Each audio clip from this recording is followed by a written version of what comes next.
I know I did say about not being many videos coming out, but last statement video, you'll know that we've got to bury a relative of sorts. I'm sitting here twiddling my fingers, I'm waiting for certain paperwork to come through, and there's nothing. So that has allowed me to, I need to keep my mind occupied. I'm going stir crazy here, I tell you. Anyway, my mission today was start that grill. That was my mission. And just as I came indoors to have a coffee and get my tape measure out, the phone rang. This is what that phone call was all about. And there you go, she's back. Fixed. Total cost, expensive, but as he pointed out, everything is going that way at the moment. So there you go, there is a reconditioned pump, and I hope that holds out for at least another 100,000 miles, because this engine is a really, really good engine in my opinion. She don't miss a beat, she don't miss fire, she don't smoke out. It's not the fastest machine in the world, but then these damn things aren't, are they? So yeah, I'm happy. I'm happy as a, I'm happy. I don't even know what I'm happy as, I'm just happy. So, right, so I'd also like to say thank you. When I told you about the passing of my wife's sister, you put some lovely messages up, and I very much appreciate that, so thank you. She was very grateful for that. She needed it. As you might remember, when I built that one, I had that entire back end in the back garden, and I managed to bend all the metal, cut it short, weld the brace bars in place, and I did it all while it was all bolted down in situ. This one, on the other hand, is proving a little bit more trickier because I cannot take that roof off, obviously. So I'm not quite sure how I'm going to go about doing this. I want my lad to come back from a charity shop that he volunteers at. So hopefully when he get back, we can lay a piece of metal across the top, and then I can get my heights with a tape measure with that piece of metal. That's the plan anyway. So a little bit more welding to do because I missed a few bits there, but what I did is I cut it with slits. I have pipe bending equipment there, but I don't have the room on the bench to mess around with it, unfortunately. So I decided to cut it. I've got two pieces, they're both the same size. I've measured from the end to here 4 foot. It's 45 inches wide, I know that much. Problem is, I can't lay it out in here to work out the length. So what we're going to do, I'm waiting for my lad to get back, as I said, and we're going to work out the stilts, the braces. There's only going to be 2 each side. I'm not going over the top with this. Mainly what this is for is when I put stuff on the roof like wood, planks, some steel. It's the front half of this is where the strength is going to be, where it needs to be. So, and obviously cutting it the way I did, it's taken a lot of the strength out. But I am going to be bracing some plate around there for the lights to bolt to, and for the net I've got an aerial to go on. This is where we're at. I've now cut 4 props.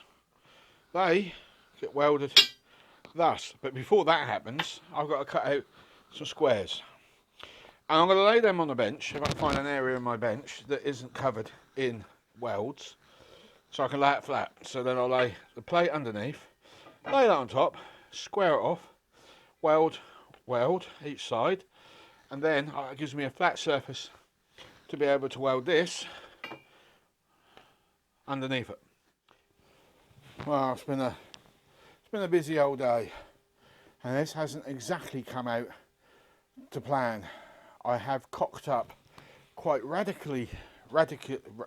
I've cocked up quite crappily, like these plates, these bars here were meant to be underneath these plates, so they sit absolutely dead square. That didn't happen. I made a bit of a mess of it. My head's not been in the game today.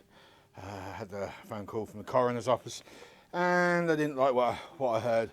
So yeah, this is it so far. Right, Friday. I've been down the yard. I found some metal, rusty as hell. But I've got my big beastie there. Tomorrow I'm going to wipe that out. What I'm going to do actually is stick it in my lathe and put that on a slow spin and run that over at the same time and keep shifting it around until I've got that absolutely spotlessly clean. This particular metal here is going to be going across from here to there, and then there'll be a crissy crossy motion going across it, and hopefully I haven't quite figured out what way I'm going to go, where I'm going to go. Actually, I'll probably go from this point here down, down, and then up that down. Yeah, I put a cross beam in. Originally I was going to go straight down and then put two, and then I put more weight in than I need to, and then I looked at that crossbar that I was going to add to that and I thought there's no point to it. It's just adding more weight, and it's not strengthening nothing. Unless I had gone from here to there and then to there, then I would have got something from it. But no, in the end I just decided to bend that one up. That should be enough to stop that whole thing from folding. It still doesn't take away the fact that the roof is very weak, and I don't know how this is going to work out. So I might weld some washers over here. So put some nuts in, weld them, sorry, the bolts in, and then weld them to the washers. Weld the washers on, make up some big plates that act as a bigger washer to sort of move the load around a bit instead of just welding straight to that. I don't know what to do really. The other problem I've now suddenly realised is how the hell do I clean under the roof, on top of the roof, sorry, with all this lot, because there's a big old bit of checker going on there. Not a massively heavy piece, in fact I'll show you it. It's not the tidiest, really isn't. I mean, we've got burn hole there and holes everywhere really. It's all dented up. It's really quite tragic condition, but it is a piece of checker plate, and this is an off-roader type workhorse, so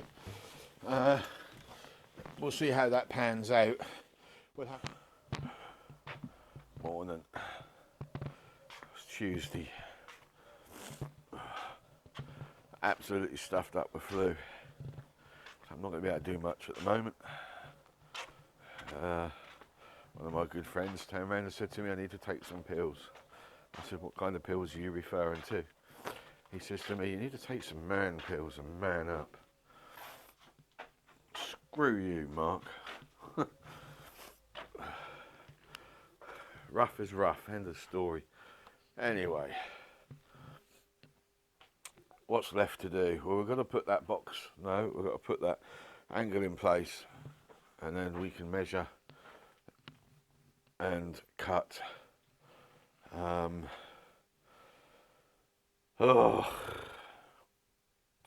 Yeah, so we've got to make some feet for them. I'm just debating what's best to do for that at the moment, whether to shape some flat plate around the body. The roof is really weak, or one idea I had in mind, as you can see, I've drawn around the areas in question. I think what we're going to have to do is come off that point and come down a little bit here. Don't really see any other way. This is going to be a little trickier because it's really flimsy. So as you can see from that demonstration, everything is very contoured. So the plates have got to be made, got to be bent to fit. Then I've got to drill the centres, run some bolts through. I'm trying my hardest to avoid welding that roof rack on while it's actually in place onto the roof itself. I don't want to destroy the paint. So what I might do, because I'm not 100% sure I've got these accurate, is I might put the plates on with the bolts in the centre, put one big massive tack on each one.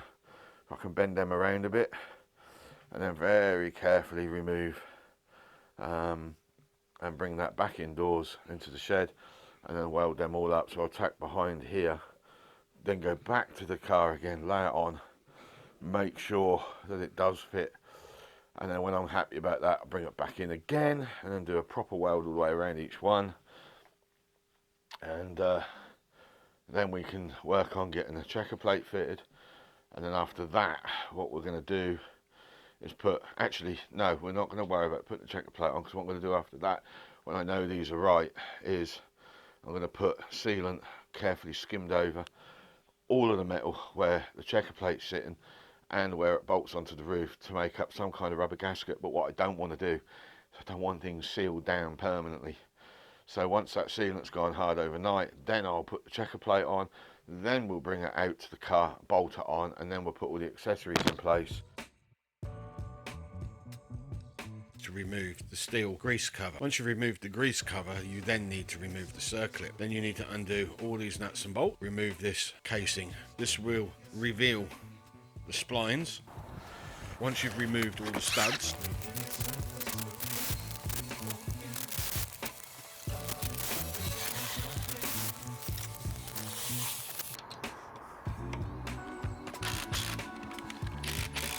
grease up the internals.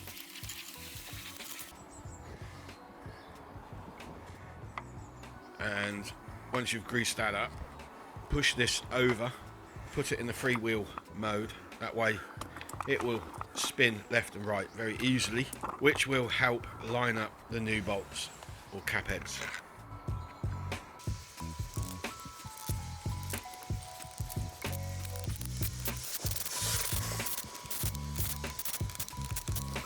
Is how I fitted my freewheeling hubs. Hopefully when I start turning corners the steering won't be so resistive, is the word I'm going to use, and tight. Hopefully now she'll freely shift around with no issues, and I might even save a few quid on fuel. Okay, I've now got to go to the dentist in a little while. My sister-in-law, as you know, passed away. I've now got a funeral to figure out, which means I'm going to be busy for the next 2 weeks at least. So I thought I'd get the roof rack out of the shed, put it on the roof of the truck, and just give you guys a quick glimpse to what's coming in about a fortnight's time on YouTube. So, here it is.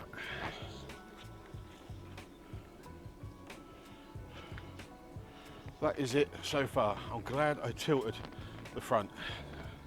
Needs it for two reasons. One is airflow, so the air goes over the roof rack more than it does under. That's the point to it.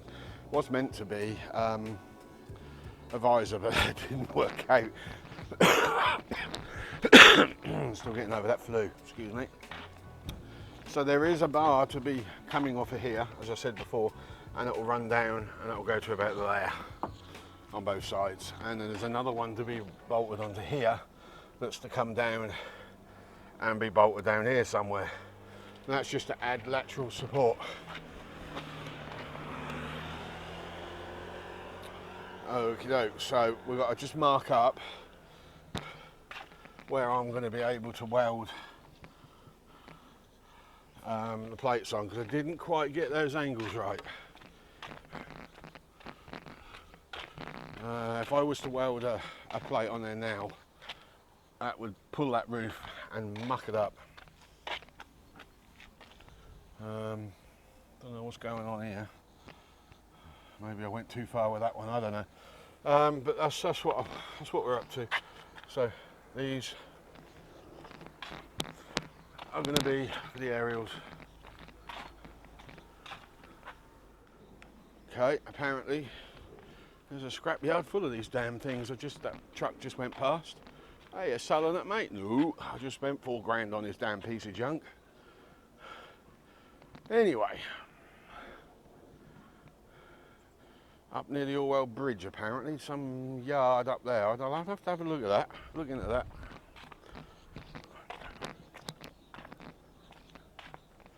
Anyway, so we've got light bars to go on the front. We've got aerials to go on the side, and the purpose of these swing outs, when I do finally get my bodywork made, that'll allow me to do that, see? And then the body can go on and the aerials will sit on the outside of that body, which I think is a damn brilliant idea, personally speaking. If I do say so myself, I just didn't execute it as good as it could have been. It's as simple as that. Right, speakers, I'm going to revisit that. I don't know if you can see in there. They are flipping terrible. I'm not happy with them. What else is there to do? Checker plate has got to go on the roof. I've got a nice light piece to go on that. And what else is there? Oh yeah, and there's a piece of alley to be riveted on the front piece as well, which is going to go through the bead roller and get some shape put on it. Other than that, I mean, we are pretty close to being done. So I now need to pack up the camera, get the old Tipex pen out, mark out where I can weld on these and where I cannot. You can see the gap, you see. So I'm hoping when I weld my plate onto there, it will sit with a gap and then I can weld that up. It's the only thing I've got. I can't think of any other way to do it.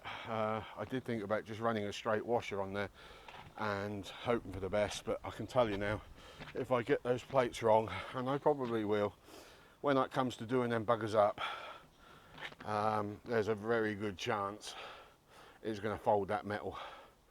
So we don't want them done up super tight, and I think the best way to do that is to run the bolts through the roof from the inside. Instead of put welding bolts on, I think it'd be wise just to weld a nut underneath, weld a nut inside here with a plate and then through, and that would be wise to be an 8mm, because that's only just to hold it in place. That isn't going to be the strengthener. The strengthener is going to come off here and run all the way down to there.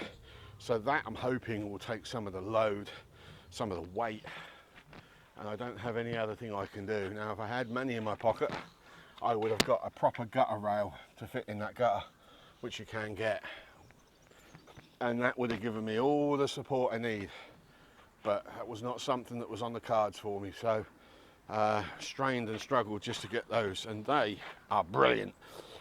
I don't know if any of you have experienced that, but on some 4x4s with the torsion bars, when you put the steering in heavy lock, you get a really loud clunk, clonk, creak.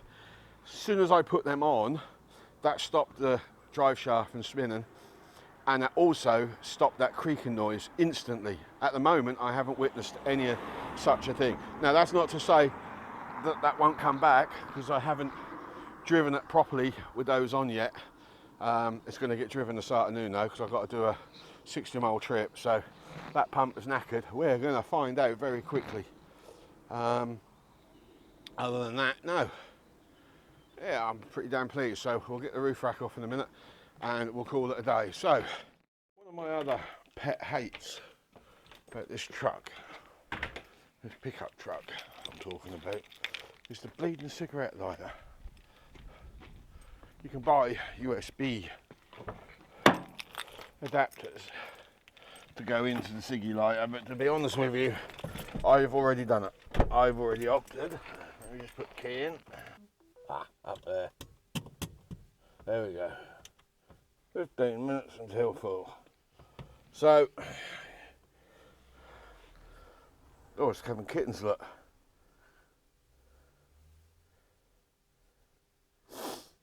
Okay, so that is, shit, you want to learn to drive, dude. Anyway, so that Reddy Paul, oh, I'll show you. Council came around here the other day actually and painted it all up. I said to the guy, well, we've got another one over the other side, and he weren't happy about me pointing it out. Mate, if they leave that any longer, look at the depth of that damn thing. If they leave that any longer, we'll be in bloody Australia. Look at it. How the hell do they get away with this? That's what I want to know. It's in the size of that pothole, Jamie. Be in Australia next week. Got another one over here, look.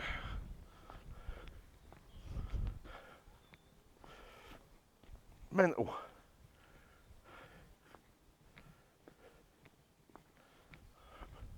And that pothole only took about a month to do. Started off with frost, and then cars are just constantly banging over the damn thing. Anyway, as you can see, I've now got a cheap ass USB. Yeah, I couldn't get the lock ring on, so because there's a little shroud that goes behind it, and unfortunately that was protecting the metal casing of the original. So no, I haven't been able to do much about that. Bit of a nuisance. That is charging, I do believe. So I'm pretty pleased about that. We can now use my phone in the car. If you have been watching, I would like to say thank you for your likes, your shares and your views. And I'll see you in a couple of weeks' time where I'll pick up that roof rack and get that finished a bit better than it already is.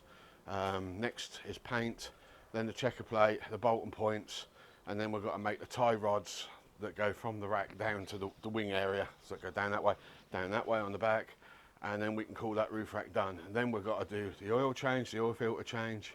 We've got to put the extra fuel filter on, which is a water catcher. We've got to put one of them in there. What else is there? Oh, and a catch tank for the cylinder head as well. I want one of them fitted, so we've got that to do. And at the top of my head, I can't think of anything else. I think that is it for the time being. Get this thing moved soon, and then we can get the truck in the front garden and we can start sandblasting with the power washer and getting all that underside cleaned up and getting some bed liner underneath it and getting it so it's a pretty rust-free vehicle. Spent so much money on it now. We're kind of tied into it, so we might as well just do the job properly and try and keep it going for as long as we physically possibly can. And with that, I'll see you later. Thank you.